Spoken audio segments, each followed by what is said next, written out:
आप कराएंगे स्वाति जी?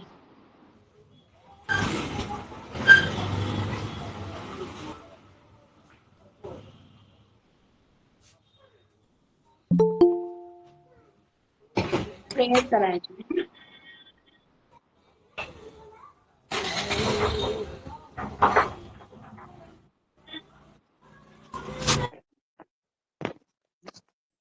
नमस्ते मैम। मैम मेरी आवाज आ रही है? Ma'am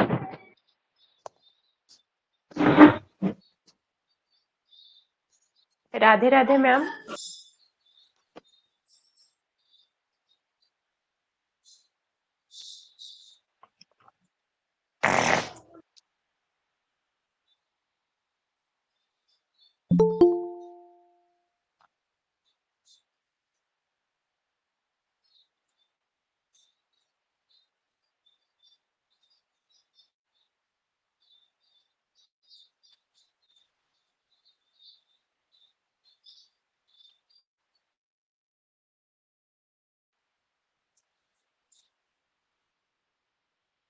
Radhe Radhe ma'am.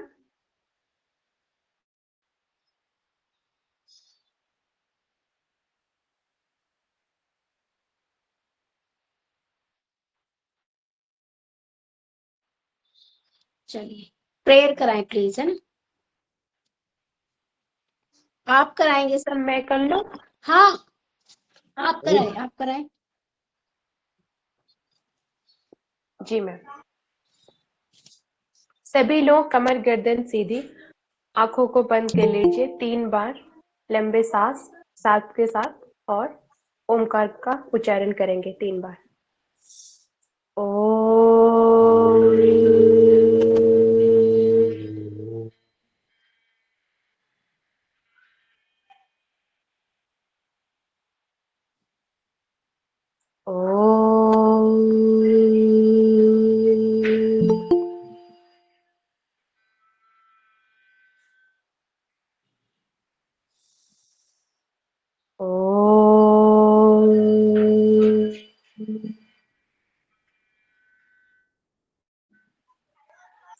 ओम भूर्भुवस्सुः तस्य वितुर्वरेण्यं भर्गो देवस्य धीमहि धियो यो न प्रचोदयात्। महामृत्युंजय मंत्र।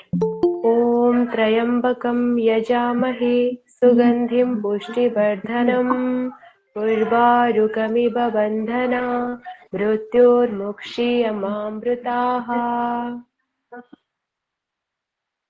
गुरुवंदना। गुरुर्ब्रह्मा गुरुर्विष्णु गुरुदेव महेश्वर गुरु साक्षात् परम ब्रह्म तस्मै श्री गुरवे नमः। दोनों हाथों को रफ कर लीजिए। आंखों में तेजा शक्ति लगा दीजिए अभी।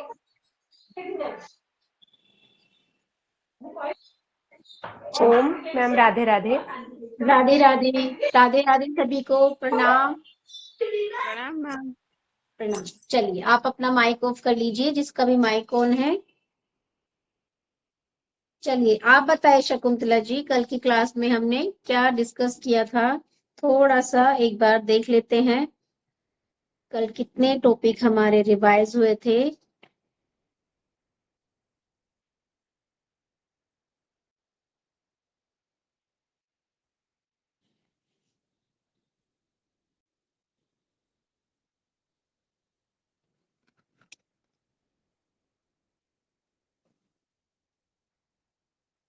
मैम उधर के बारे में पढ़े हम लोग। हाँ नहीं, टॉपिक कौन सा चल रहा है हमारा? भोजन का महत्व मैम। नहीं, भोजन का महत्व पाचन और पाचन क्रिया। हाँ हमारा जो टॉपिक चल रहा है, आहार का पाचन एवं अवशोषण। जी। जो आहार हम लेते हैं उसका पाचन कैसे होता है हमारे शरीर में, और वो पाचन के बाद उसको कैसे अवशोषित किया जाता है शरीर के द्वारा, ये हमारा टॉपिक था। हमने कल इसको पढ़ा था, ठीक है? फिर लास्ट में क्वेश्चंस किए थे। आपका क्वेश्चन था शायद शकुंतला मैम, जी मैम।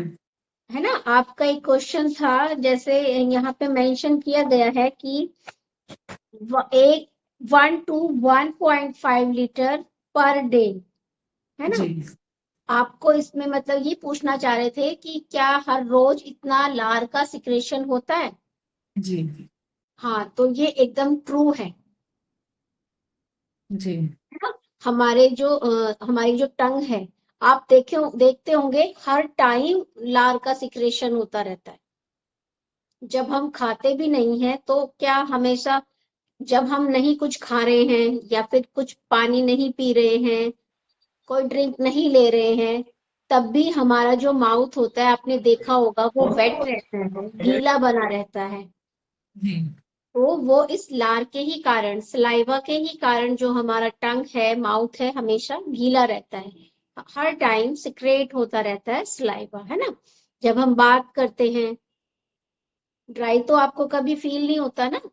जी ठीक है, चलिए फिर एक क्वेश्चन और था इंदिरा जी का, वो शायद जुड़ नहीं पाए अभी तक। इंदिरा जी, आप क्लास में हैं?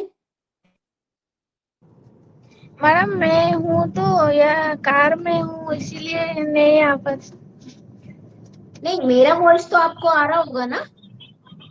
हाँ मैडम आया। हाँ, आपका क्वेश्चन था कि आप एक बार फिर से मैम एक्सप्लेन कर दीजिए मैक्रो और माइक्रो न्यूट्रिएंट्स, है ना?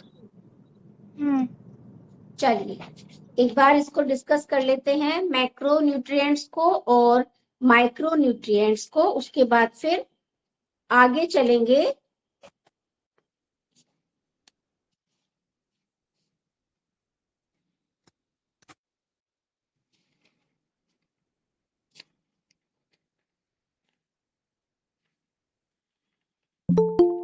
चलिए, हमने पढ़े थे पोषकों को कई तरह से वर्गीकृत किया गया है, जैसे अधिक मात्रा में उपयोग किए जाने वाले, ऊर्जा प्रदान करने वाले, और मिनरल्स यानी कि खनिज लवण। ठीक है, फिर हमारा आया था सूक्ष्म पोषक तत्व और स्थूल पोषक तत्व, है ना? यानी कि माइक्रो न्यूट्रिएंट्स और मैक्रो न्यूट्रिएंट्स क्या होते हैं और कैसे हमारे शरीर को इनकी आवश्यकता होती है। तो सबसे पहले देखते हैं हम हमारे मैक्रो न्यूट्रिएंट्स। मैक्रो यानी कि स्थूल, व्यापक पोषक तत्व, जिसमें हमारा कार्बोहाइड्रेट आता है, हमारा प्रोटीन आता है। आप लिख लीजिए, अगर आप चाहते हैं आप नोट डाउन करना, क्लियर हो जाएगा बिल्कुल। आप साइड में हेडिंग डालें मैक्रो न्यूट्रिएंट्स, और फिर दूसरी तरफ कॉलम बनाएं, बीच में पार्टीशन करें, और दूसरी साइड लिखेंगे माइक्रो न्यूट्रिएंट्स, जिससे आपको क्लियर हो जाएगा कौन से मैक्रो न्यूट्रिएंट्स है और कौन से हमारे माइक्रो न्यूट्रिएंट्स है। और साथ साथ मैं इनका फंक्शंस भी आपको एक्सप्लेन करूंगी। ठीक है, जो मैक्रो न्यूट्रिएंट्स है यानी कि स्थूल पोषक तत्व, व्यापक पोषक तत्व, उसमें हमारे आते हैं कार्बोहाइड्रेट, प्रोटीन और वसा, जल,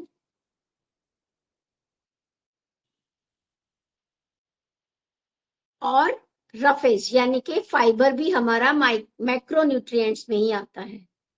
ठीक है,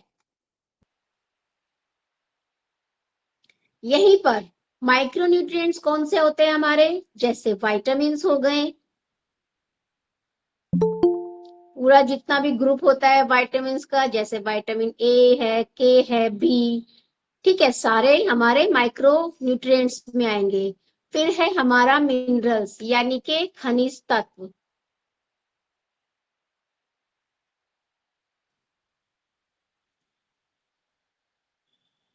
आयरन।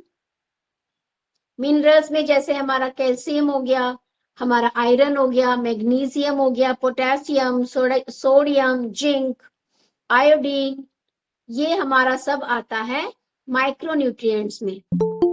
ठीक है, हम कह सकते हैं जो हमारे मैक्रो न्यूट्रिएंट्स होते हैं वो हमें एनर्जी देते हैं, हमारी ग्रोथ यानी कि वृद्धि के लिए उनकी आवश्यकता होती है, और हमारा जो स्ट्रक्चर बन के रेडी होता है उसके लिए भी हमें मैक्रोन्यूट्रिएंट्स की नीड होती है। ठीक है, साथ ही माइक्रोन्यूट्रिएंट्स की क्या आवश्यकता होती है? माइक्रोन्यूट्रिएंट्स जो होते हैं वो हमें प्रोटेक्शन करते हैं, है ना, हमारी इम्यूनिटी को बढ़ाते हैं। जो हमारी इम्यूनिटी होती है, रोग प्रतिरोधक क्षमता यानी कि किसी बीमारी से लड़ने की क्षमता, उसको कौन बढ़ाते हैं? उसको हमारे माइक्रोन्यूट्रिएंट्स बढ़ाते हैं, यानी कि अपनी अपनी जगह पर दोनों का रोल हमारे लिए आवश्यक है। क्लियर हुआ इंदिरा जी? आगे चले। ओके जी मैडम। चलिए अब हम डाइजेशन यानी कि पाचन पर आते हैं। और हमने कल पढ़ा था उदर में, आमाशय में, हाँ, मुख द्वार में, ग्रसनी में, ग्रासनली में, उदर में, और अब हम पढ़ेंगे आज हमारा छोटी आंत में यानी कि स्मॉल इंटेस्टाइन में पाचन। ठीक है, मैं थोड़ा सा फिर से एक्सप्लेन कर देती हूँ। माउथ के बारे में मैं आपको बताती हूँ, है ना। जैसे योग के अनुसार पाचन की शुरुआत कहाँ से होती है? हमारी जीवा यानी कि लार से हो जाती है ना। भोजन को अच्छी तरह से चबाना योग में अत्यंत महत्वपूर्ण माना जाता है। ऐसा कहते हैं कि 32 बार या जितनी आवश्यकता हो उतना हमें अपने भोजन को चबाना चाहिए, है ना। चबाने से जो भोजन के कण होते हैं वो सूक्ष्म होते हैं यानी कि छोटे हो जाते हैं, और लार में उपस्थित एमाइलेज एंजाइम उसमें मिलकर उसे पाचन योग्य बनाता है। और योग क्या कहता है? भोजन को पीकर खाओ और पानी को चबाकर पियो। मैंने कल भी आपको बताया था कि हमें भोजन को पानी की तरह खाना चाहिए और पानी को चबा चबा कर पियो, यानी कि घूट घूट करके पानी हमें पीना चाहिए, है ना। इससे क्या होता है? हमारा जो मन होता है, मन को शांत, जब हम खाना खाते हैं तब हमें मन को शांत रखकर खाना खाना चाहिए, जिससे हमारा जो जठर अग्नि है वो अच्छे से अपना कार्य कर सके। ठीक है। सेकंड था हमारा ग्रसनी यानी कि फेरिक्स, ग्रास नली। इसका क्या फंक्शन होता है?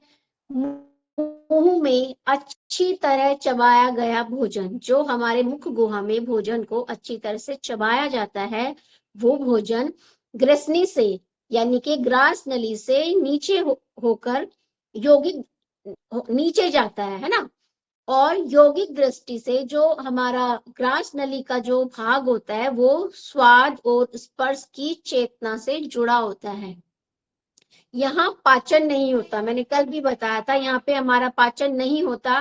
केवल ये एक मार्ग होता है जो इसोफेगस में इसको प्रवाहित किया जाता है, यानी कि भोजन को आगे जो पास किया जाता है वो ग्रास नली के द्वारा भेजा जाता है। ठीक है। इसके बाद था हमारा फूड पाइप। फेरिक्स के बाद था फूड पाइप यानी कि भोजन नली। इसमें क्या होता है? भोजन नली में उसमें क्या होता है? संकुचन होता है। संकुचन के माध्यम से उसको धीरे धीरे आगे भेजा जाता है, पेट की ओर धकेल दिया जाता है ना। भोजन नली में पाचन, यहाँ पर भी पाचन नहीं पचता, लेकिन योग में इसका महत्व बताया गया है कि जब हम भोजन को जल्दबाजी से भोजन करते हैं तो जो वो तरंगे होती हैं वो असंतुलित हो जाती है। ठीक है। तनाव में खाना खाने से प्राण का प्रवाह बाधित होता है ना। यदि हम जल्दबाजी में खाना खाते हैं या फिर हमारे विचारों में कुछ और चलता रहता है, थॉट्स कहीं और भाग रहे हैं, मस्तिष्क कहीं और गया हुआ है हमारा, तो उससे भी हमारे भोजन पर इफेक्ट आता है ना। प्राण का प्रवाह यानी कि हमारी जो प्राण वायु है उसको वो बाधित करता है। ठीक है। फिर स्टमक में हमारा भोजन आया। स्टमक में यौगिक दृष्टि से पेट को जठराग्नि का पात्र कहा गया है ना। यहाँ पाचन का मुख्य कार्य, मेन फंक्शन स्टार्ट होता है। पेट में हाइड्रोक्लोरिक एसिड और पेप्सिन मिलकर भोजन को छोटे भागों में तोड़ते हैं, है ना। और योग क्या कहता है, कितना भोजन हमें लेना चाहिए, अर्ध, कोमा, तृप्ति और रिक्त, यानी कि आधा पेट भोजन होना चाहिए हमारा, जो उदर में है उसका आधा हिस्सा भोजन हो, उसका 1/4 पानी हो और 1/4 खाली होना चाहिए। खाली का मतलब समझते हैं, जहां पर जठरा अग्नि अपना काम कर सके। तभी कहते हैं ना कि जो भोजन होता है वो भूख से थोड़ा कम खाएं, जितनी आपको भूख है उससे थोड़ा कम भोजन खाने के लिए इसलिए कहा जाता है क्योंकि ऑलरेडी हमारे उदर में, हमारे स्टमक में पानी होता है, ठीक है, और जठराग्नि भी होती है वहां पे। और जब हम उसको भरपेट, पेट को ओवरलोड कर देंगे तो उसमें पानी की जगह भी नहीं रह पाएगी और डाइजेस्टिव फायर के लिए भी, यानी कि उसको पचने के लिए स्पेस नहीं मिल पाएगा। इसलिए हमेशा, और जो हमारी जठराग्नि है जो भोजन को पचाती है वो मंद हो जाएगी। इसलिए जब भी भोजन करें अपने पेट को बहुत ज्यादा ना खाएं, है ना, भूख से थोड़ा कम ही खाएं, है ना, क्योंकि योग में भोजन के साथ भाव, यह शरीर के पोषण का साधन है और इसे रखने से हमारा जो पाचन है वो बेहतर रहता है। जैसे क्या रखने से, आधा भोजन, 1/4 पानी और 1/4 खाली रखने से पाचन जो होता है हमारा बेहतर होता है।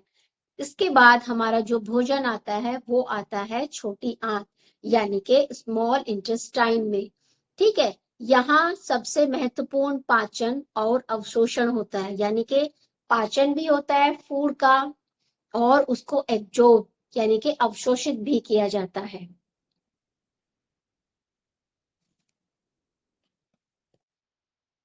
चलिए, भोजन जठर निगर्मीय संकोची पेशी से होकर छोटी आंत में भेज दिया जाता है, जहां दूधिया कायम के पाचन तंत्र में प्रवेश करने के बाद पाचन अवशोषण प्रक्रियाओं का एक बड़ा भाग यहीं पर संपन्न होता है। यानी कि हमारा जो पाचन का एक बड़ा भाग है वो हमारी छोटी आंत में संपन्न होता है। यानी कि जो मैक्सिमम हमारा भोजन होता है उसका पाचन हमारी छोटी आंत के अंदर होता है। छोटी आंत में क्या, जो हमारा अग्नाशय से एंजाइम और जो हमारे लीवर से पित्त रिलीज होता है वो भोजन को पूरी तरह से पचाते हैं, है ना।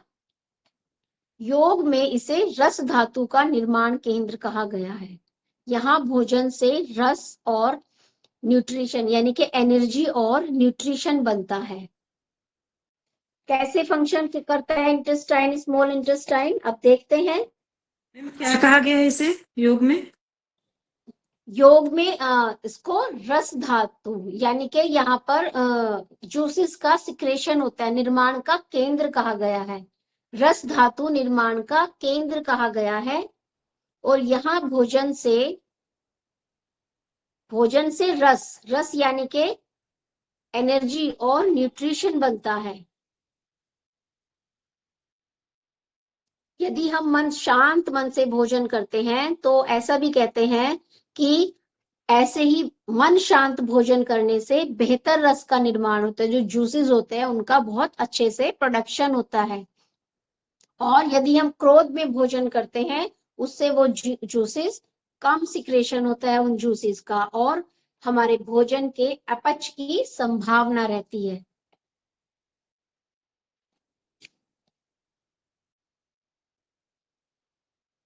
पाचन और अवशोषण प्रक्रियाओं का एक बड़ा भाग यहीं पर संपन्न होता है। यहाँ उसे 3 अलग अलग द्रव्यों से मिलाया जाता है, जैसे पित्त यानी कि बाइल जूस जो अवशोषण करने के लिए वसा का इमल्सीकरण करता है, काइन को निष्प्रभावी करता है और इसका उपयोग विलीन तथा पित्ताम्ल जैसे अपशिष्ट उत्पादों को बाहर निकालने के लिए किया जाता है। पित्त का उत्पादन यानी कि जो बाइल होता है, बाइल का सिक्रेशन लीवर के द्वारा किया जाता है और फिर उसे पैंक्रियाज में स्टोर किया जाता है। पित्ताशय में मौजूद पित्त बहुत अधिक सांद्र होता है। पित्त अग्नाशय द्वारा बनाया गया पाचक रस क्षारीय श्लेष्मिक झिल्लियों से एंजाइम अथवा इन एंजाइम में माल्टोज, लैक्टोज और सुक्रोज, ये तीनों केवल शर्करों को संसाधित करता है और ट्रिप्सिन, काइमोट्रिप्सिन शामिल होते हैं। ठीक है, कौन से इसमें एंजाइम शामिल होते हैं? ट्रिप्सिन और काइमोट्रिप्सिन। जब छोटी आंत में, हाँ एक मिनट,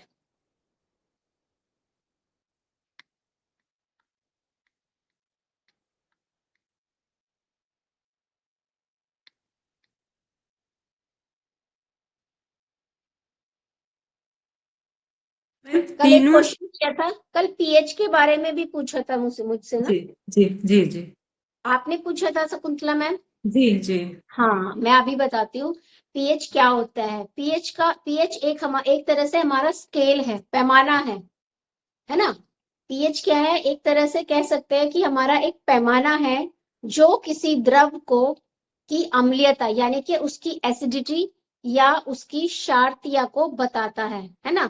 एक तरह से कह सकते हैं पीएच क्या है? एक स्केल है, पैमाना है जो बताता है कि जो सपोज कीजिए एक द्रव है, एक लिक्विड है, इसका पीएच हमें हमें जानना है कि ये कितना अम्लीय है और कितना क्षारीय है। तो वो पैमाना हम पीएच के पैमाना से मेजर करके बता सकते हैं कि ये जो लिक्विड है ये अम्लीय है या मतलब एसिड है या फिर ये क्षारीय है। अम्लीय जी मतलब खट्टा, किसी चीज को जांचने के लिए वो खट्टा है, वो एक पीएच का लेवल होता है ना, पीएच का मान होता है। जैसे 7, 0 to 6.9 तक जब हमारा पीएच का जो पैमाना आएगा, किसी लिक्विड को जब हम मेजर कर रहे हैं और उसका जो मेजरमेंट है वो हमारा आएगा 0 to 6.9, इसका मतलब हमारा जो लिक्विड है वो क्या है? एसिडिक है ना। एसिडिक जैसे हमारा खट्टी चीजें होती है, जैसे नींबू हो गया, सिरका हो गया, तो ये इनका पीएच क्या होता है? बिलो 7 होता है, इसलिए इनको अम्लीय कैटेगरी में रखा गया है, एसिडिक कैटेगरी में इनको रखा गया है। और 7 से ऊपर जब होता है ना, तो उसको कहा गया है 7 to 14, जब मेजर करके स्केल में मेजर आता है, मेजरमेंट आता है, तो वो हमारा लिक्विड हुआ क्षारीय यानी कि बेसिक। जैसे सोडा होता है हमारा, साबुन होती है, बेकिंग सोडा होता है, ये कैसे प्रोडक्ट होते हैं, कैसे पदार्थ होते हैं? ये क्षारीय प्रवृत्ति के पदार्थ होते हैं, है ना। इनका जैसे क्या सपोज, सोना चाहिए? हाँ सोडा जी, नहीं सोडा नहीं खाना चाहिए, खाने में नहीं यूज करना चाहिए। हाँ वो क्षारीय प्रवृत्ति का होता है इसलिए कहते हैं। जी हाँ, उसका पीएच जो मान होता है वो हाई होता है, लेकिन उसको ऐसा नहीं बोलते नहीं खाना चाहिए। कई बारी कुछ कंडीशंस ऐसे बनते हैं, उसको कहा जाता है कि जी बहुत थोड़ी मात्रा में लेना चाहिए। वो अलग कारण है, कब लेना चाहिए कब नहीं, लेकिन उसकी सिर्फ थोड़ी क्वांटिटी इसीलिए बताई गई है क्योंकि वो क्षारीय प्रवृत्ति का होता है ना। नींबू का पीएच क्या होता है हमारा? बिलो 7 होता है, इसलिए नींबू को कौन सी कैटेगरी में रखा गया है? अम्लीय है, ये बहुत एसिडिक प्रवृत्ति का होता है ना। दूध हल्का एसिडिक होता है क्योंकि दूध का जो पीएच होता है वो लगभग 6.5 और 7 के बीच में होता जी है ना। और साबुन जैसे मैंने अभी बताया, जो सोडा होता है वो 10 to 11 के आसपास होता है। तो यानी कि जो पीएच हमारा होता है, पीएच हमारा कहीं ना कहीं क्या कहा जाता है कि एक पैमाना है, एक स्केल है हमारे लिक्विड की प्रवृत्ति जांचने का कि वो हमारा लिक्विड एसिडिक है, अम्लीय है या क्षारीय है। चलिए आगे चलते हैं।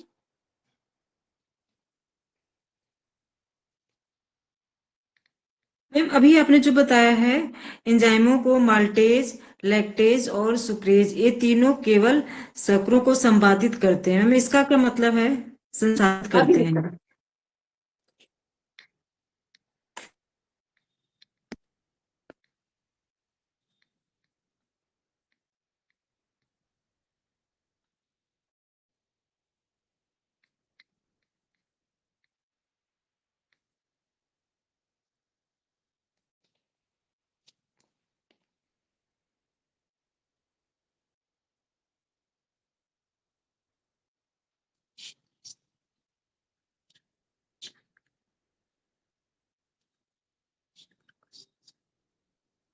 मतलब क्या हुआ इस लाइन का, देखिए हमारे जो होता है ना छोटी आंत में जब पाचन शुरू होता है तो अग्नाशय यानी कि पेंक्रियाज के द्वारा जो बनाया गया पाचक रस होता है, पाचक रस यानी कि जिसके द्वारा हमारे भोजन का पाचन होता है ना। बहुत सारे जूसेस एंजाइम मिलके क्या करते हैं, भोजन को पचाने की हेल्प करती है। क्षारीय श्लेष्मिक झिल्लियों के आंत्र एंजाइम यानी कि जो क्षारीय प्रवृत्ति की झिल्लियां होती है इंटेस्टाइन की, वो क्या करती है, वो इन एंजाइमों में माल्टेज, लैक्टेज और सुक्रेज, ये तीनों क्या है, ये शुगर है, शर्करा है, इनको संसाधित करते हैं और ट्रिप्सिन और काइमोट्रिप्सिन भी इसी में शामिल होते हैं। आगे आपको क्लियर हो जाएगा ये। ट्रिप्सिन का फंक्शन क्या होता है, जैसे इसमें दो वर्ड आए हैं ट्रिप्सिन और काइमोट्रिप्सिन, है ना, ये हमारे प्रोटीन को, अब भोजन में तो हमारे कार्बोहाइड्रेट भी है, वसा भी है, प्रोटीन भी है, तो इनको एक ही तरह के जूस इनका पाचन नहीं कर सकते ना, अलग अलग तरह के जूसेस का सिक्रेशन होता है, वो अलग अलग चीज पर काम करते हैं। जैसे एमाइलेज ने क्या किया था, कार्बोहाइड्रेट को माल्टोज में चेंज कर दिया था, ठीक है। फिर नेक्स्ट एंजाइम हुआ हमारा ट्रिप्सिन और काइमोट्रिप्सिन, इसका फंक्शन क्या हुआ, इसने हमारा जो फूड में प्रोटीन था, प्रोटीन को पेप्टाइड्स में चेंज कर दिया और स्मॉल उसमें चेंज कर दिया। फिर है लाइपेज, लाइपेज एंजाइम का क्या फंक्शन है आगे आएगा अभी, वो फैट को फैटी एसिड और ग्लिसरॉल में तोड़ देता है, तभी तो एब्जॉर्ब किया जाता है, ये जब छोटे से भी छोटे अणुओं में टूट जाता है तभी तो हमारा भोजन एब्जॉर्ब हो पाता है। और अलग अलग पाचक रस मिलके अलग अलग फंक्शन करते हैं, अलग अलग हमारे पोषक तत्वों पर फंक्शन करते हैं। जैसे मैंने भी बताया, एमाइलेज ने कार्बोहाइड्रेट को किया, ट्रिप्सिन और काइमोट्रिप्सिन ने प्रोटीन को किया, लाइपेज ने फैट को किया, ठीक है। ऐसे ही अलग अलग जो हमारे एंजाइम हैं वो अलग अलग न्यूट्रिएंट्स का डाइजेशन करते हैं।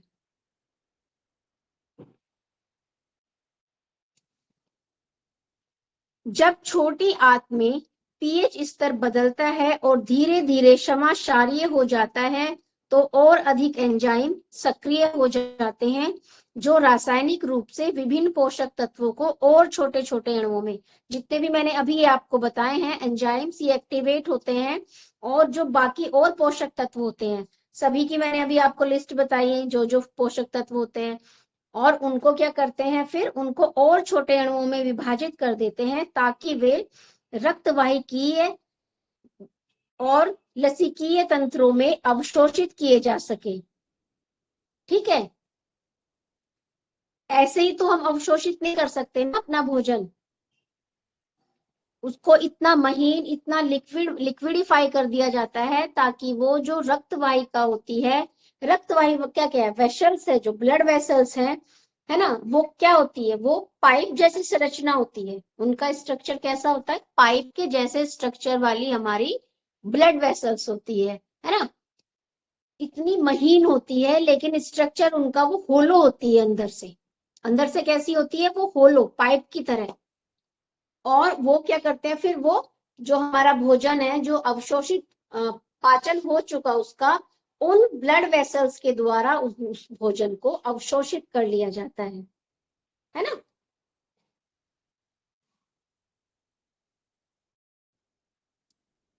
विलाई नामक छोटी उंगली जैसी संरचनाएं जिनमें से प्रत्येक माइक्रोविलाई नामक और भी छोटी बालों जैसी संरचनाओं से घिरी होती है। ये किसको बताया गया है, ये रक्तवाहिकी का स्ट्रक्चर बताया गया है। आंत का सतही क्षेत्रफल बड़ा और पोषक तत्वों के अवशोषित होने की गति बढ़ाकर पोषक तत्वों के अवशोषण यानी कि न्यूट्रिएंट्स के एब्जॉर्प्शन को बेहतर बनाता है।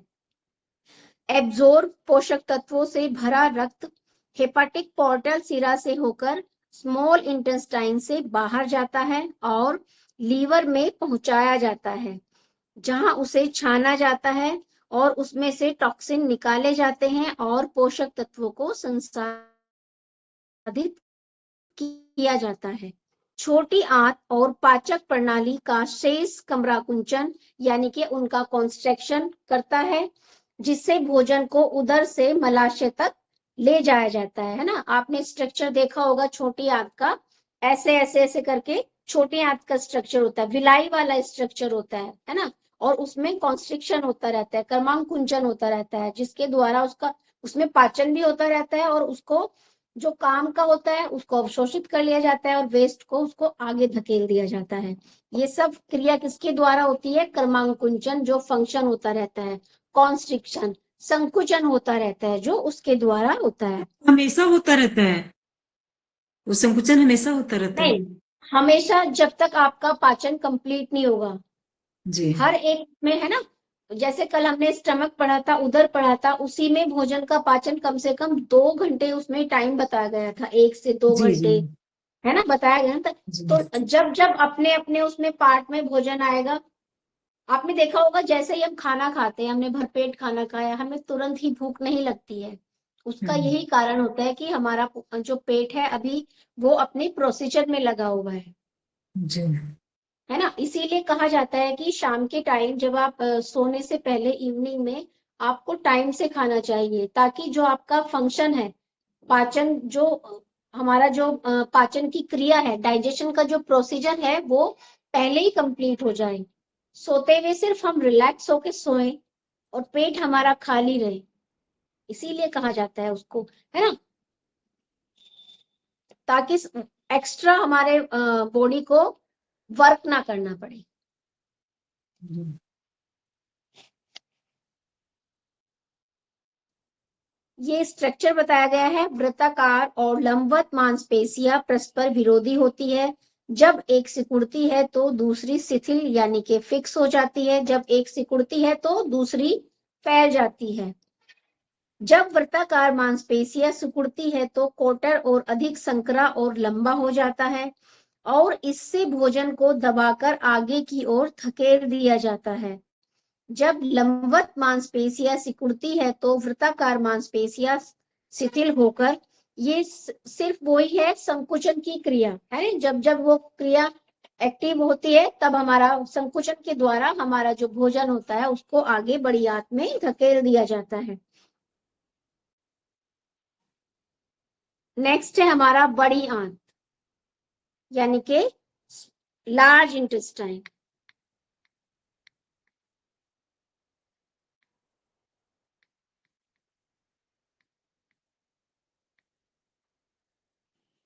छोटी आंत से होकर गुजरने के बाद भोजन बड़ी आंत में प्रवेश करता है, यानी कि मैक्सिमम पाचन हो चुका है जब भोजन हमारा बड़ी आंत में पहुंचता है। बड़ी आंत में पाचन की क्रिया इतनी अवधि तक होती है जिससे आहार नली के बैक्टीरिया क्रिया करके किण्वन कर सके, यानी कि फर्मेंटेशन हो सके, जिसमें छोटी आंत में संसाधन के बावजूद बचे रह गए कुछ पदार्थों को विभाजित किया जाता है। यानी कि जिनका पाचन स्मॉल इंटेस्टाइन में नहीं हो पाया, उनका पाचन अब आगे लार्ज इंटेस्टाइन में होता है। लार्ज इंटेस्टाइन क्या है? लार्ज इंटेस्टाइन यानी कि जो बड़ी आंत है वह पाचन तंत्र का अंतिम लेकिन महत्वपूर्ण भाग माना जाता है। बड़ी आंत को, लार्ज इंटेस्टाइन को, इसमें पाचन लगभग न के बराबर होता है। मैंने जैसे अभी कहा कि मैक्सिमम जो पाचन होता है वो हमारा हो चुका होता है। और इसका फंक्शन क्या होता है, इसमें फिर और क्या क्या कार्य होते हैं, जैसे ये वाटर को एब्जॉर्ब करता है, मिनरल्स का अवशोषण करता है, और हमारे मल का निर्माण करके उसके निष्कासन में हेल्प करता है। लार्ज इंटेस्टाइन, बड़ी आंत। और इसकी जो लंबाई होती है बड़ी आंत की, वो लगभग 1.5 मीटर लंबी होती है। सॉरी। इसके 3 भाग होते हैं। छोटी आंत से मिलने वाले बिंदु पर स्थित अधांत्र, वृद्धांत्र और मलाशय वृद्धांत्र के भी 4 भाग होते हैं। ये स्ट्रक्चर बताया गया है हमारी बड़ी आंत का, लार्ज इंटेस्टाइन का।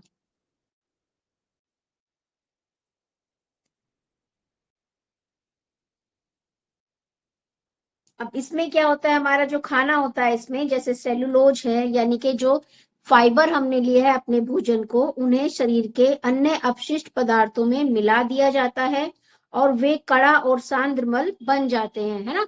क्योंकि मैंने कल भी बताया था, शायद परसों भी लास्ट टू लास्ट क्लास में भी डिस्कस हुआ था कि जो रफेज होता है, जो फाइबर होता है, हमारे वेस्ट को बाहर निकालने का कार्य करता है ना। हमारे पाचन में इसकी यही महत्वपूर्ण होता है, यही इसकी इम्पोर्टेंस होती है, यही वैल्यू होती है कि ये हमारे जो भोजन है उसको उसके पाचन में हेल्प करता है और उसको अपशिष्ट के साथ मिलकर बाहर निकालने में मदद करता है।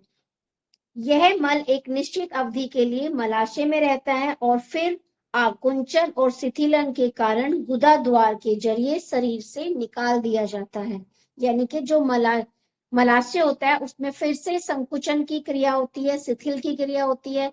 संकुचन होता है, फिर रेस्ट करता है, संकुचन होता है, रेस्ट करता है, और उसके बाद हमारा जो मल होता है वो बाहर निष्कासित कर दिया जाता है। इस अपशिष्ट पदार्थ का बाहर निकलना गुदा की संकोचक पेशी द्वारा नियंत्रित होता है ना। चलिए, जो डाइजेशन था हमारा वो कंप्लीट हुआ।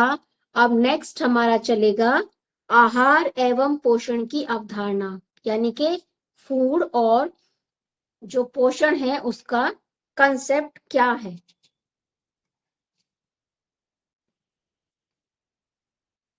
स्वस्थ और सक्रिय जीवन के लिए मनुष्य को उचित और पर्याप्त पोषक तत्वों की आवश्यकता होती है। एक मिनट रुके, मैं आपको थोड़ा सा शॉर्ट में एक एक्सप्लेन करती हूँ।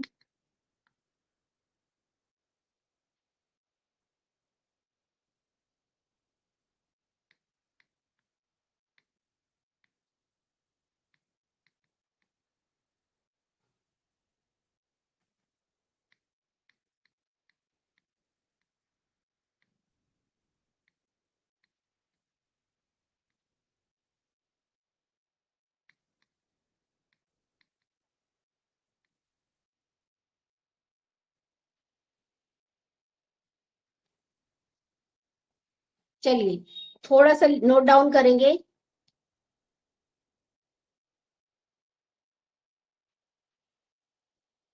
पाचन का थोड़ा सा नोट डाउन करा रही हूँ आपको, ताकि आप उसको देखें और आपको जब डिटेल में पढ़ेंगे तो फिर क्लियर हो जाएगा और आपको लर्न करने में भी हेल्प मिलेगी। सबसे पहले लिखे माउथ, हेडिंग डालेंगे माउथ।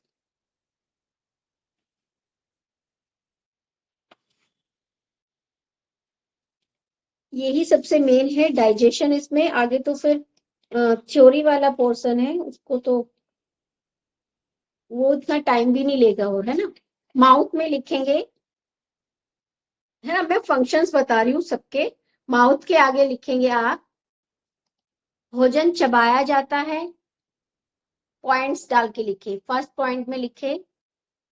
इससे क्या होगा, जब आप इसको डिटेल में पढ़ेंगे तो आपको सब क्लियर हो जाएगा और आपको लर्न करना भी इजी रहेगा। भोजन चबाया जाता है। सेकंड बिंदु लिखें, लार मिलती है जिसमें एमाइलेज एंजाइम कार्बोहाइड्रेट का पाचन शुरू करता है।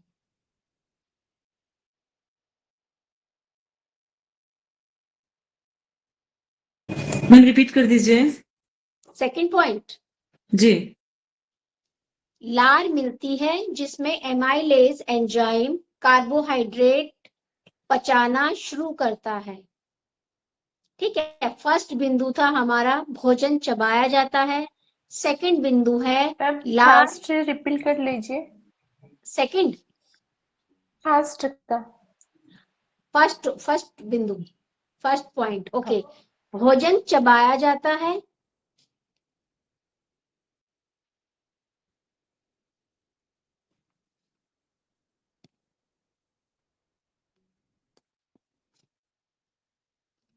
जी मैम। सेकंड भोजन चबाया पॉइंट है, जाता है। हाँ सेकंड पॉइंट लिखेंगे, जो लार होती है यानी कि स्लाइवा मिलती है जिसमें एमाइलेज एंजाइम। स्लाइवा में क्या होता है, कौन सा एंजाइम होता है, कौन बताएंगे मुझे। स्लाइवा में कौन सा एंजाइम होता है हमारा।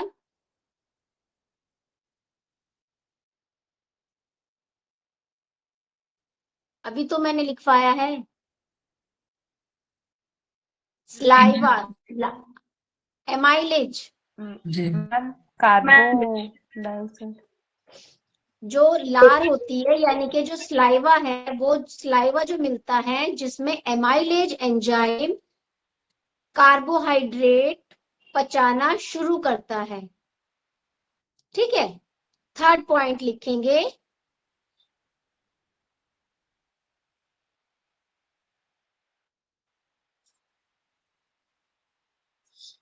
भोजन बोलस बनकर निगला जाता है, यानी कि वो काइम बन जाता है, ल्यूब्रिकेंट्स फॉर्म में बन जाता है। बोलस लिख सकते हैं आप, ये ल्यूब्रिकेंट्स की फॉर्म में बन जाता है और वो निगलना आसान हो जाता है ना। ये फंक्शन हुआ हमारे मुख गुहा का, माउथ कैविटी का हमारे डाइजेशन में। चलिए फिर लिखेंगे सेकंड पॉइंट। तीसरा फिर से बोलोगे? अच्छा, भोजन बोलस बनकर ल्यूब्रिकेंट्स बनकर निगला जाता है। बोलस लिख सकते हैं आप इसको, BOLUS।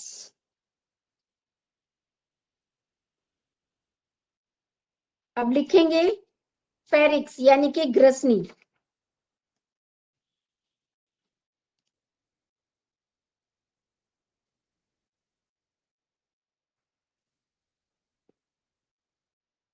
ग्रसनी में फर्स्ट पॉइंट लिखेंगे आप, भोजन मुंह से भोजन नली की ओर जाता है।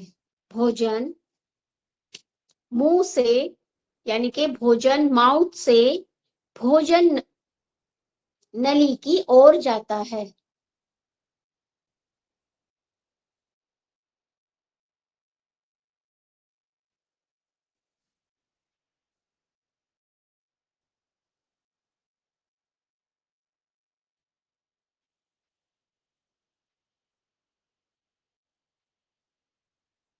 सेकंड पॉइंट लिखेंगे एपिग्लॉटिस, हवा की नली को बंद कर देता है ताकि भोजन फेफड़ों में न जाए। Epiglottis, ma'am repeat. Epiglottis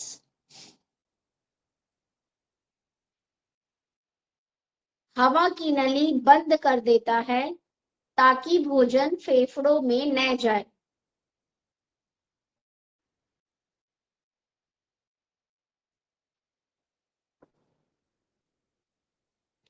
third लिखेंगे ईसोफेगस यानी के फूड पाइप, भोजन नली। अब इसका फंक्शन क्या होता है?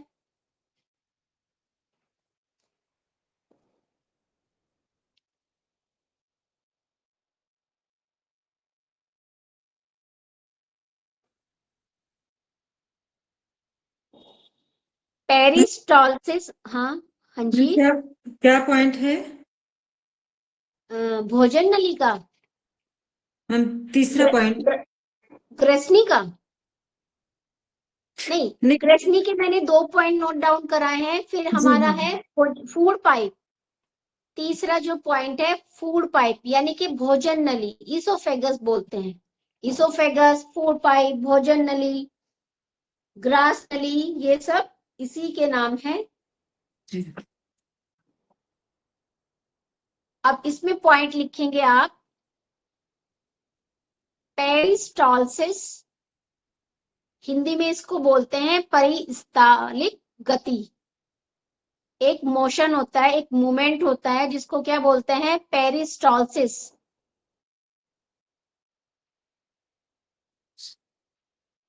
यानी कि कर्माकुंचन, इसके द्वारा भोजन पेट तक पहुंचता है।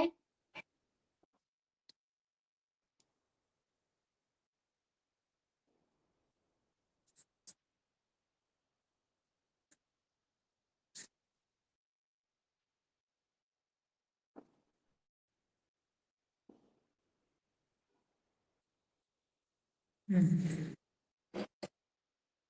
भोजन नली में ही सेकंड बिंदु लिखेंगे, सेकंड पॉइंट लिखेंगे, यहाँ कोई पाचन नहीं होता, केवल भोजन की ढुलाई यानी कि सिर्फ भोजन का ट्रांसपोर्ट होता है। अब ये सारे फंक्शंस आपको टिप्स पर हो जाएंगे।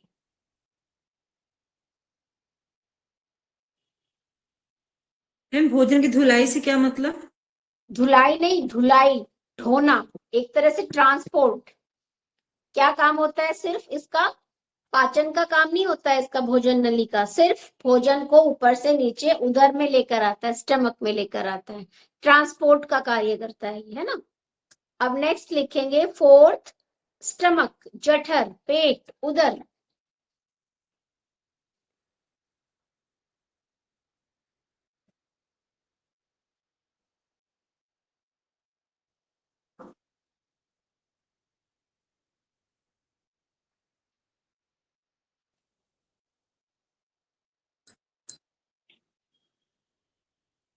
मैम ये थोड़ा सा रिपीट कर लीजिए। कौन सा? स्टमक। हाँ, पेट अब का, स्टमक और स्टमक, हाँ ये मैंने पॉइंट बताया, 4 पॉइंट। आप स्टमक लिखे या उदर लिखे, पेट लिखे, है ना। इसका फंक्शन क्या होता है? ये यहाँ पे क्या होता है? सबसे पहले भोजन कुछ देर के लिए स्टोर्ड रहता है ना। क्या लिखे आप? लिखे भोजन कुछ देर तक संग्रहित होता है, यानी कि स्टोर्ड रहता है।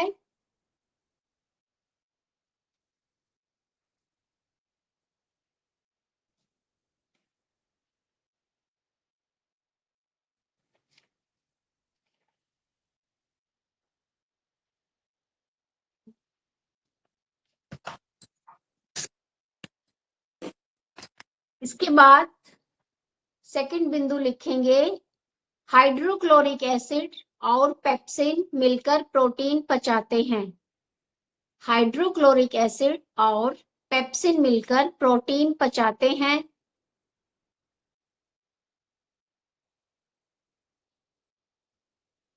हाइड्रोक्लोरिक और पेप्सिन,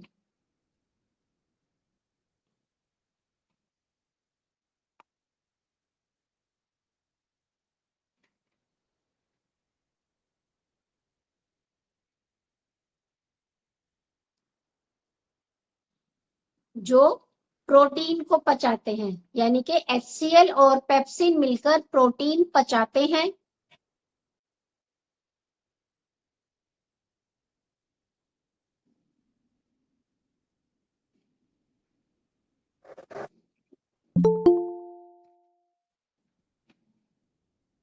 थर्ड पॉइंट लिखेंगे, स्टमक में ही भोजन तरल पदार्थ काइम में बदल जाता है।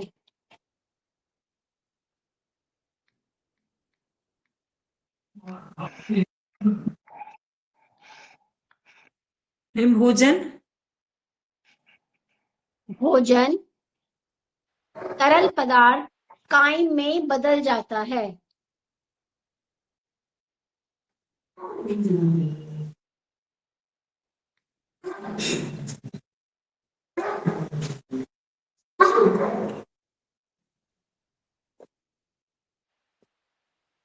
काइम मतलब होता है, काइम किसे बोलते हैं?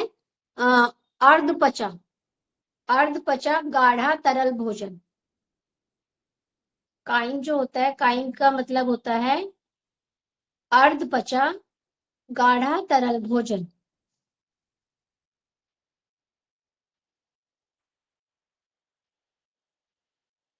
भोजन तरल पदार्थ में बदल जाता है। नेक्स्ट लिखेंगे स्मॉल इंटेस्टाइन।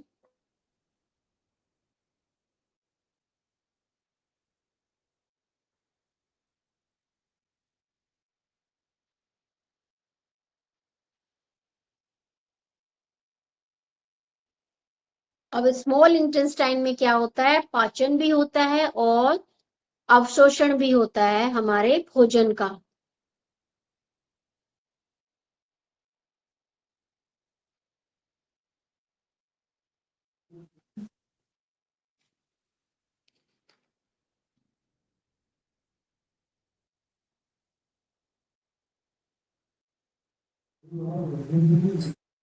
इसमें क्या होता है? स्मॉल इंटेस्टाइन में बाइल फैट को तोड़ता है। जो बाइल जूस होता है वो फैट को तोड़ता है, फैट का ब्रेकडाउन करता है।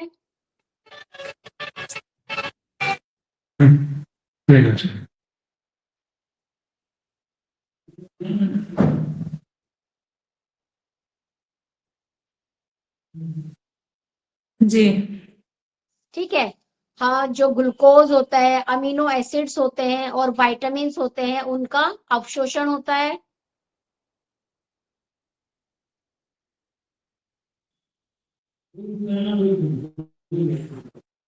फैट का अवशोषण होता है, विटामिन B12 और पित्त लवणों का अवशोषण होता है। यानी कि आप कह सकते हैं स्मॉल इंटेस्टाइन में, छोटी आंत में भोजन पूरा पचता है और पोषक तत्व शरीर में जाते हैं।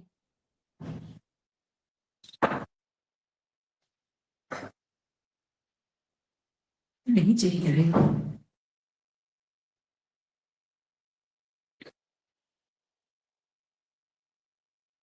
चलिए, लार्ज इंटेस्टाइन यानी कि बड़ी आंत।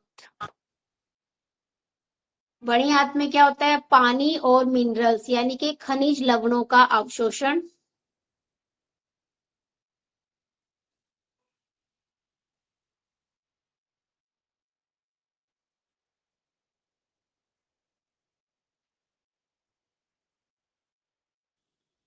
मल बनता है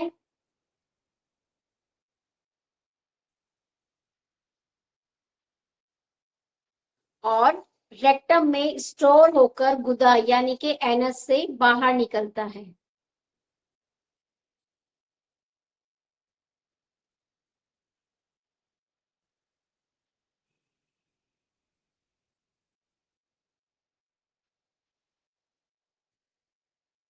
और एक बार रिपीट करिए बड़ी अंश से।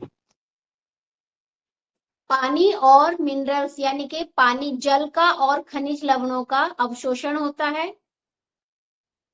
यहीं पर मल बनता है बड़ी आंत में और रेक्टम में स्टोर होता है और गुदा यानी कि एनस से बाहर निकलता है।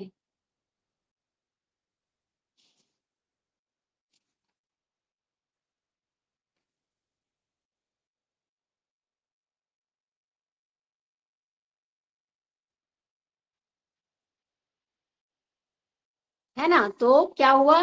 माउथ में क्या हुआ? चीविंग हुई और सलाइवा डाइजेशन हुआ। इसोफेगस में ट्रांसपोर्ट हुआ। स्टमक में प्रोटीन का डाइजेशन हुआ। स्मॉल इंटेस्टाइन में complete digestion and absorption. Large intestine में वाटर एब्जॉर्प्शन एंड फेसिस यानी कि फेसिस फॉर्मेशन, मल का बनना। ठीक है, क्लियर हुआ? कोई डाउट किसी को, कोई क्वेश्चन है तो आप नोट करा सकते हैं। यहाँ तक जितना अभी अभी तक हमने पढ़ा है, हमने डिस्कस किया है, मैंने आपको बताया है, इसमें कोई भी किसी को किसी भी टॉपिक में किसी भी बिंदु में कोई संशय है, कोई डाउट है तो आप प्लीज मुझे बता सकते हैं, अपनी क्वेरी मुझे बताएं।